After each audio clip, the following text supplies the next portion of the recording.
Hello, welcome to Weathersfield Proctor Library Storytime. I'm Glenna Coleman, Youth Services Librarian. When I came in today, Bear was holding the Apple Lover's Cookbook.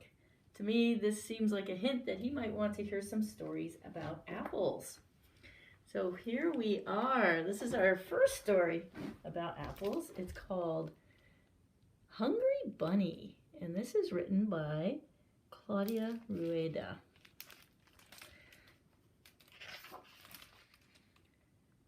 Hungry Bunny by Claudia Rueda.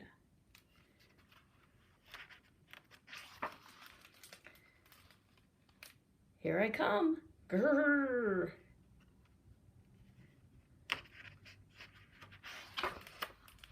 Can you hear my tummy rumble? I'm one hungry bunny.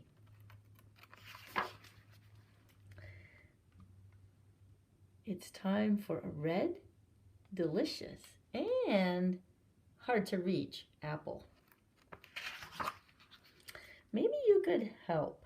Could you please shake the book so that the apples fall down?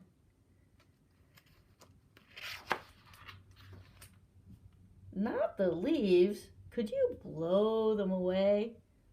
Let's try. Ready?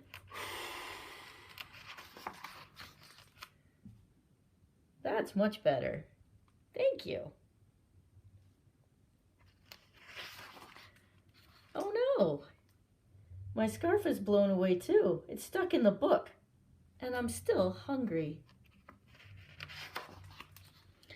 Could you help me grab my scarf?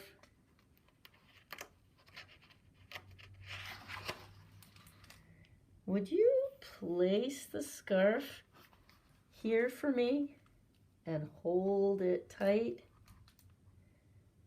I can use it to climb the tree and pick those tasty apples.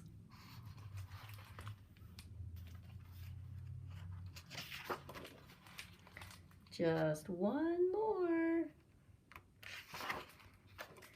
Great teamwork. I got them all. Can you hang on to that scarf for me? Whoops, I'm running late. What an uphill battle. Wait a minute. Why am I going uphill? We can fix that. Can you tilt the book for me? Easy as pie. Now my wheels are turning.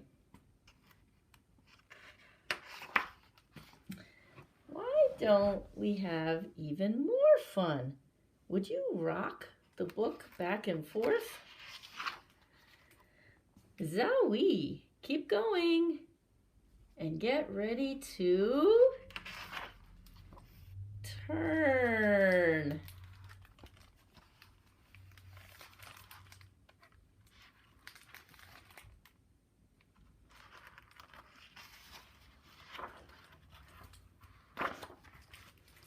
Uh-oh, get ready to tumble. Oops, I guess I upset the apple cart. Where are all the apples? Here they are. I'll just pick these up.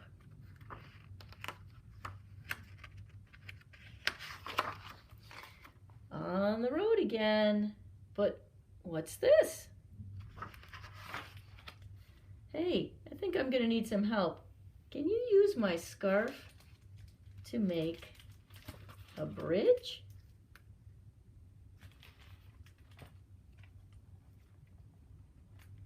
Let's see if we can do it.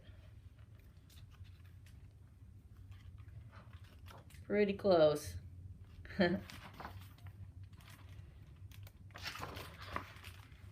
Perfect. Thank you. I'm at the end of my rope. Good thing I'm almost home. I'm stuck. Would you give me a little push, please? Pop! Right on time for Mom's apple pie. Not a bad apple in the bunch. Yum! We saved a piece for you. I hope you enjoyed Hungry Bunny by Claudia Rueda. That certainly is a book for apple picking season. Our next book may be more familiar to you. This is 10 Apples Up on Top by Dr. Suess. The writing, he's writing as Theo LeSieg. Oh, look at all those apples in the air.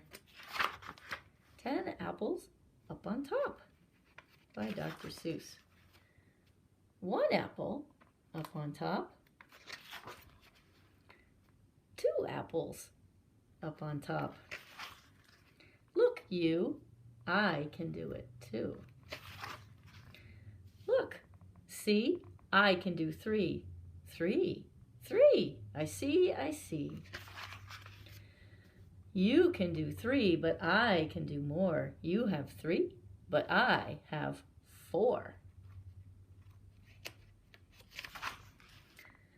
Look, see now, I can hop with 4 apples up on top. And I can hop up on a tree with 4 apples up on me. Look here, you two. See here, you two. I can get 5 on top. Can you? I am so good. I will not stop. 5, now 6, now 7 on top.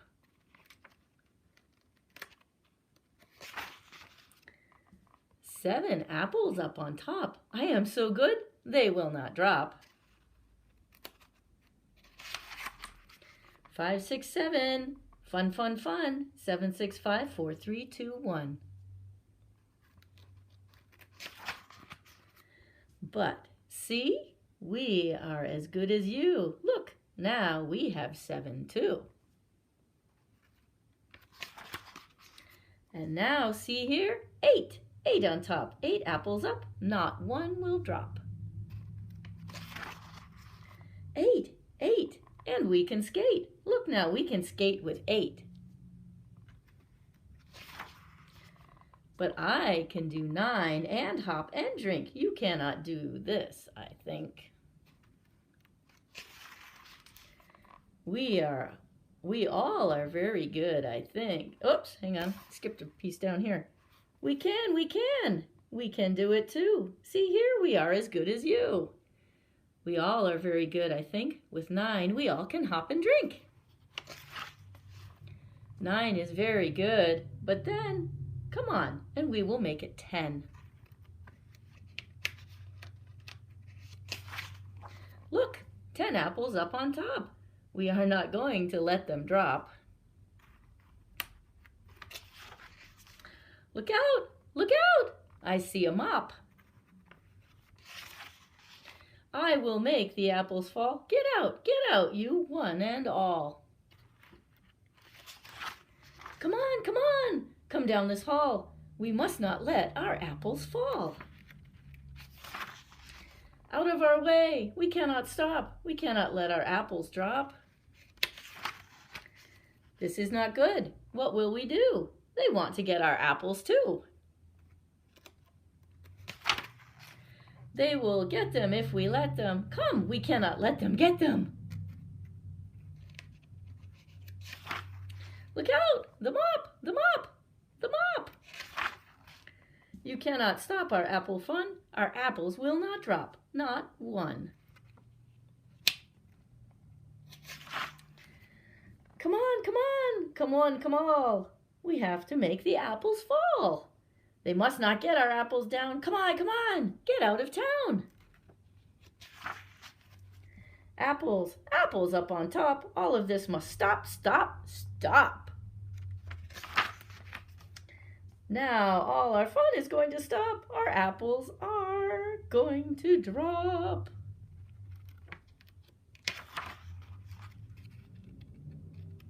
Uh-oh. We don't want to miss this page. Wow.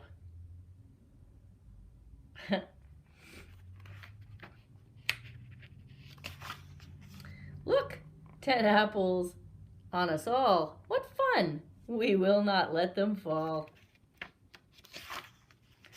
Well, I hope you enjoyed 10 Apples Up on Top by Dr. Seuss. He was writing as Theo, LeSieg.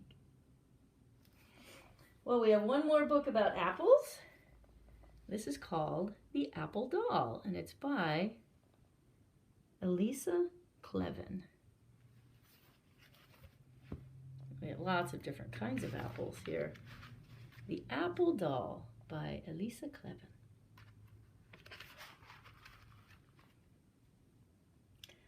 Lizzie loved her apple tree.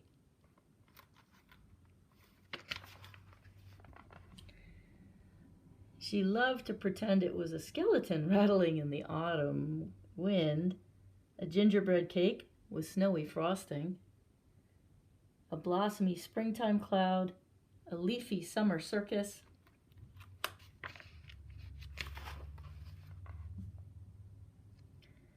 she loved to eat its apples, apples for crunching, apples for munching, apples for applesauce, cider, and pies.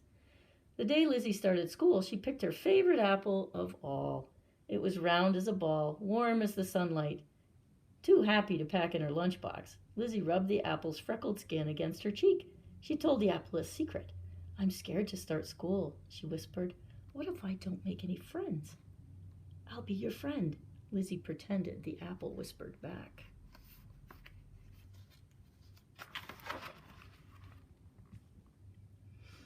Lizzie named her apple Susanna and made her an apple twig body. Susanna danced in the treetop. "Lizzie," called her mother, "come down now, you'll be late for school." "Here I am, Mama," said Lizzie. "And here is your sandwich and juice," Mama said.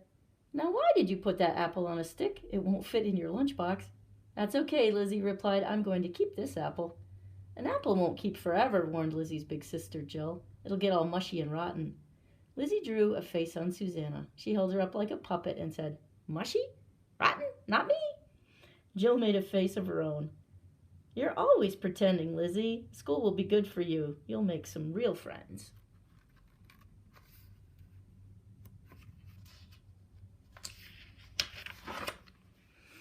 Lizzie wasn't so sure.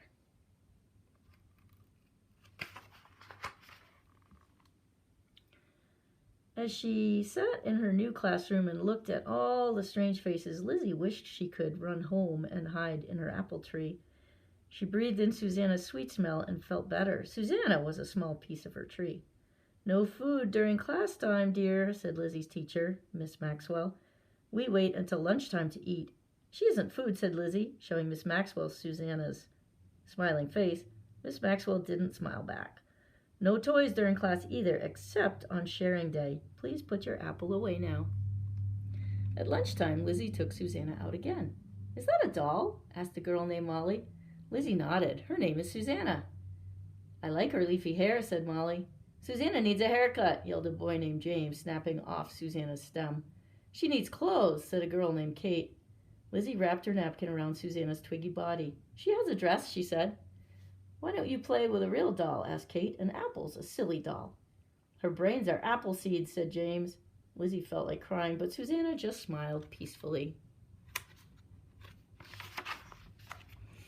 "You don't have to go to school anymore," Lizzie told Susanna later that day, "but you do need new hair." After a hug and a snack, Lizzie gathered some scraps of yarn. She gave Susanna soft brown hair and a ride on her dragon and some bright clay animals to play with. Lizzie hoped Susanna would never be lonely while she was at school. But Lizzie was lonely.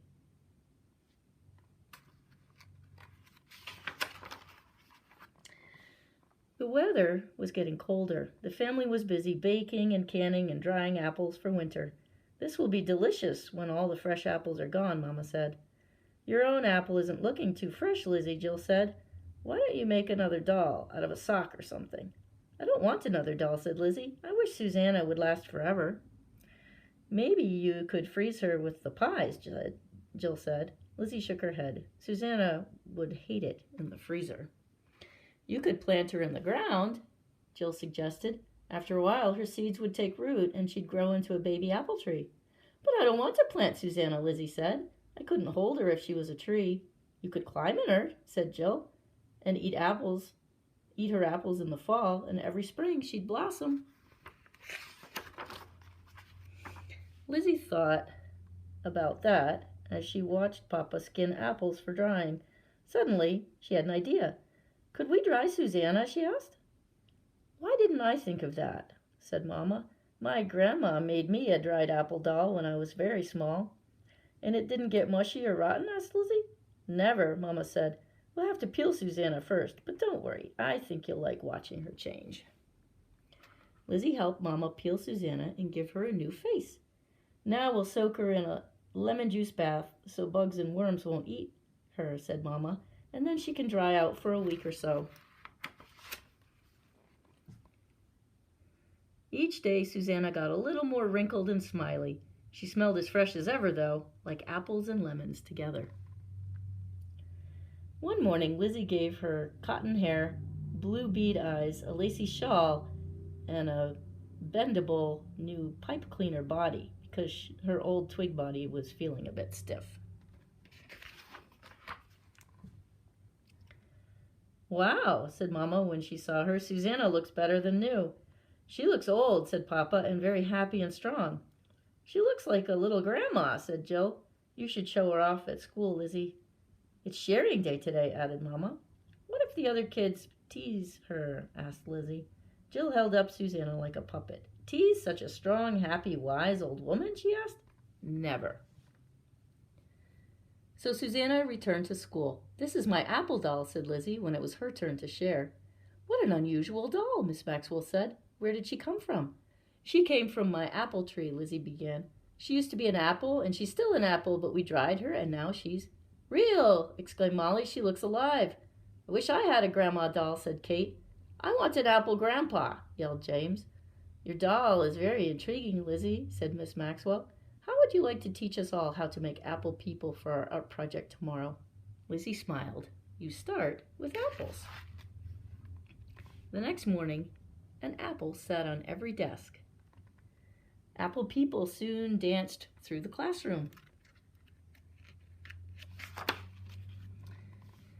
Lizzie and Susanna had many new friends to play with at home in their tree. And spring, summer, autumn, and winter, they had each other too. At the back of this book, there are directions for making your very own apple doll. So if you want to do that, you can come to the library and you can check out the book, The Apple Doll by Elisa Kleven. Well, I hope you enjoyed our stories about apples. You've made me hungry, Bear. I might go home and bake an apple pie. But first, I need to go apple picking. This is Glenna Coleman, Youth Services Librarian at the Weathersfield Proctor Library. Thanks for joining us. We'll see you next time.